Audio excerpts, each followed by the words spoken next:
तुम्ही जर पाहिलं तर I will go back to 1990s LPG reforms तुम्हाला माहिती असतील. लिबरलायझेशन, प्रायव्हेटायझेशन आणि ग्लोबलायझेशन जे भारतात झालं. भारतीय संस्कृती आणि परंपरा पाहता आपलं जे आहार आहे तो बऱ्यापैकी इट सीझन वाईज चेंज होणारा आहार आहे.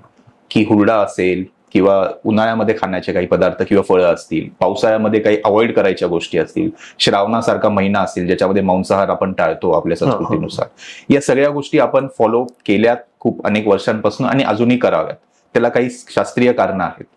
बट गेल्या 20-25 वर्षांमध्ये आपलं जंक फूडचं जे कन्झम्पशन आहे, खाण्याच्या वेळा ज्या चुकीच्या आहेत, खाण्यामध्ये आपण जी sugar, excessive amount of added sugars जे घेतोय, तुम्ही जर पाहिलं तर आपण सर्वजण ज्यावेळी लहान होतो गेले 20-25 वर्षापूर्वी तर सणालाच फक्त गोड घरात बनायचं. आता सध्या इझिली गोड सगळ्यांच्या घरात अवेलेबल असतं ऑन द टेबल, आणि त्याच्यामुळे त्याचं कन्झम्पशन वाढल्यामुळे आणि लाईफस्टाईल चेंजेसमुळे शुगरचं प्रमाण वाढलेलं आहे. डायबिटीस आणि वजन आणि डायबिटीज याचा काही संबंध आहे का? ह्याचा नक्कीच डायरेक्टली कोरिलेशन आहे. Higher the obesity, that is वजन, higher the chances of getting diabetes. त्याचं सिंपल कारण असं आहे, जास्त वजन म्हणजे काय, तर शरीरामध्ये जास्त फॅट असणे. त्या fat may be because of glucose किंवा कार्बोहायड्रेट कन्झम्पशन, आणि कार्बोहायड्रेट्स इज द कन्झम्पशन, त्याच्यानंतर कन्व्हर्जन ज्यावेळी होतं तेव्हा ते शुगर्समध्ये होतं, ते बॉडीमध्ये शुगर म्हणून स्टोअर होतं आणि ते पुढे डायबिटीजमध्ये रूपांतर होऊ शकतं. आणि या डायबिटीजमध्ये डेंजर झोन काही असतो का?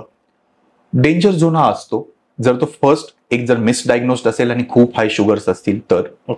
दोन, जर ते आपण ट्रीटमेंट प्रोटोकॉल्स जे आहेत त्या देऊन सुद्धा जर साखर कमी येत नसेल तर.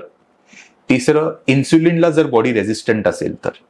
या सगळ्या गोष्टी जर जाणवल्या तर शुगर अनकंट्रोल राहते आणि मगाशी जे कॉम्प्लिकेशन्स आपण पाहिले त्याच्यामुळे बॉडी अफेक्ट होऊन ते डेंजर झोन मध्ये जाऊ शकतो. तर यासाठी डाएट काय असला पाहिजे? डाएट असा स्पेसिफिक डायबेटिक पेशंटसाठी नाहीये. पण माझं असं सजेशन आहे की आपण एक कन्सेप्ट आहे डायबिटीजमध्ये जी प्री डायबिटीज, जसं HbA1c मगाशी मी जी टेस्ट सांगितली त्याची नॉर्मल रेंज असते साधारण 6.4% खाली त्याची व्हॅल्यू राहावी. जर ती 5.6 to 6.4 आहे तर ते प्री डायबिटिक आहे. म्हणून डायग्नोसिस किंवा टेस्ट हे खूप इम्पॉर्टंट आहे. प्री डायबिटिक पेशंट्स ज्यावेळी आमच्याकडे येतात आणि बऱ्यापैकी teenage group around average age 30 आहे त्यांचं, ते येतात त्यावेळी आम्ही त्यांना हीच कल्पना देतो की तुम्ही जर आहारामध्ये ठराविक बदल केले, लाईफस्टाईलमध्ये काही बदल केले तर तुम्हाला डायबिटीज पासून आपण प्रिव्हेन्शन करू शकतो. आणि डाएटमध्ये सिंपल गोष्टी आहेत, कमी sugar, limited amount of carbohydrates आणि एक बॅलन्स्ड डाएट ज्याच्यामध्ये तुमचे फायबर्स, ज्याच्यामध्ये तुमचे पल्सेस, तुमचे ग्रीन लिव्स आणि फ्रुट्स, या सगळ्या गोष्टींचं जर व्यवस्थित संमिश्रण आपल्या आहारामध्ये असेल तर शक्यतो आपल्याला डायबिटीज होत नाही. आणि डायबिटीजसाठी जे आपण गोळ्या घेतो आणि इन्सुलिन घेतो ते नक्की शरीरात काय करतं ज्याच्यामुळे ते कंट्रोल राहतं? येस, आता त्या ट्रीटमेंटच्या खोलामध्ये मी जाणार नाही, फक्त इन्शुलिनचा काय रोल असतो तो मी तुम्हाला सांगेन. जे आपण टॅबलेट्स, ओरल हायपोग्लायसेमिक एजंट्स, OHAs म्हणतात, ते आपण घेतो, ते शरीरातली शुगर कमी करायचा किंवा शरीरात इन्सुलिन तयार करण्याची प्रक्रिया वाढवायचं काम करतं.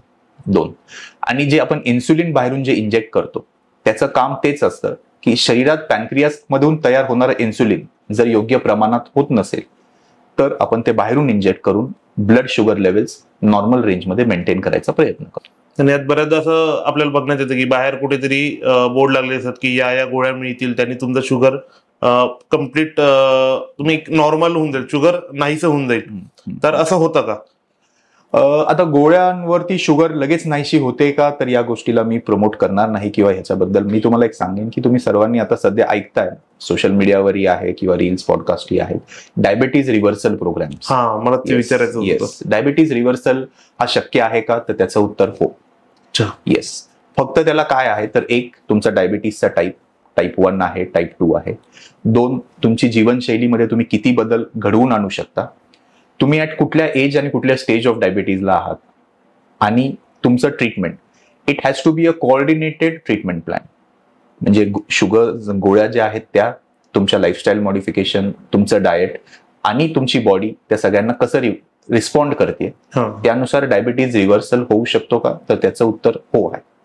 म्हणजे समजा आता मला टाईप 2 डायबिटीज आहे आणि एज 55 आहे, तर मी काय असं दैनंदिन याच्यात चेंजेस करायला पाहिजे की डायबिटीज रिव्हर्सलची शक्यता जास्त होईल. येस. पहिलं सगळ्यात महत्वाचं आहे की मी सुरुवात करेन की झोप. आजच्या घडीला जर आपण सर्वे केला तर 10 पैकी 8.5-9 लोक आणि 9% लोकांना झोप व्यवस्थित किंवा पुरेशी मिळत नाहीये. That is the first reason. कारण झोपेमध्ये या हॉर्मोन्सचं प्रोडक्शन, त्यांचं सिक्रिशन आणि त्यांचं फंक्शनिंग हे चांगलं होतं. 1. 2 आहे की तुमचा व्यायाम. व्यायाम हे डायबिटीज असो किंवा सगळेच मगाशी जसं मी म्हटलं नॉन कम्युनिकेबल डिसीज असो त्याच्यावरचा उपाय आहे. तर at least 45 minutes of physical activity तुमच्या वयानुसार, तुमच्या बॉडीच्या स्ट्रेंथनुसार ती असावी. 2. तिसरा आहे की योग्य समतोल आहार, बॅलन्स्ड डाएट. आणि 4थं आहे की कमी शुगर्स तुमच्या आहारामध्ये, आणि जे एरिएटेड ड्रिंक्स आहेत किंवा जे शुगर्स आपण वरतून घेतो ते जर लिमिटेड अमाऊंटमध्ये घेतले तर शक्यतो आपण डायबिटीजकडे जाणार नाही. आणि सर्वात महत्वाचं आहे की तुमची फॅमिली हिस्ट्री, जर आपल्या आजी आजोबा, भाऊ बहीण, आई वडील यांच्यापैकी कुणाला जर डायबिटीज असेल तर माझं सगळ्यांना सजेशन आहे की आफ्टर 30 किंवा अराउंड 30 वर्षातून एकदा तुम्ही ह्या टेस्ट करून घ्याव्यात. सो तो जास्त उशिरा आपल्याला लक्षात येणार.